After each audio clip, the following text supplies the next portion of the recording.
Guys எல்லாருக்கும் வணக்கம். நம்ம வந்து முருங்கைக்கீரை வந்து கறி பொரியல் எப்படி வேணாலும் சொல்லலாம். அது பண்ணுறதுக்கு வந்து அரிசி வந்து வெறும் அரிசி எடுத்து வறுத்துன்னு இருக்கேன். அதில் வந்து பொடிச்சு போட்டால் நல்ல டேஸ்ட்டும் கிடைக்கும், ஒரு நல்ல அரோமா கிடைக்கும். ஸோ இதை வறுத்துட்டு பார்க்கலாம். வறுத்தோம் இல்லையா, அந்த அரிசியை வந்து கோர்ஸாக வந்து பொடிச்சு எடுத்துக்கலாம். கடாயில் எண்ணெய் விட்டுட்டு நம்ம வந்து காஞ்ச மிளகா, கடுகு, உளுத்தம்பருப்பு, சீரகம் சேர்த்துக்கலாம்.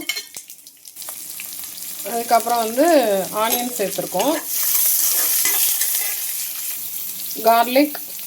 ஸோ கார்லிக்கும் ஆனியனும் வதங்கின அப்புறம் நம்ம முருங்கைக்கீரை சேர்த்துருக்கோம். ஸோ இதையும் சேர்த்து வதக்கிக்கலாம். உப்பு பெருங்காயம்லாம் சேர்த்துட்டேன்.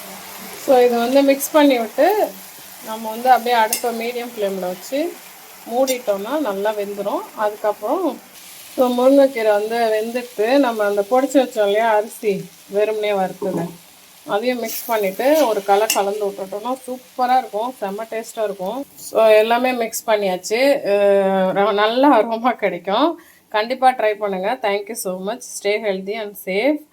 தேங்காய் போட்டு பண்ணுறது ஒரு விதம், இந்த மாதிரி அரிசி போட்டு பண்ணுறதும் ஒரு விதம். இது ரொம்ப நல்லாயிருக்கும், எல்லாருக்கும் கண்டிப்பாக பிடிக்கும். ட்ரை பண்ணுங்கள். Thank you so much.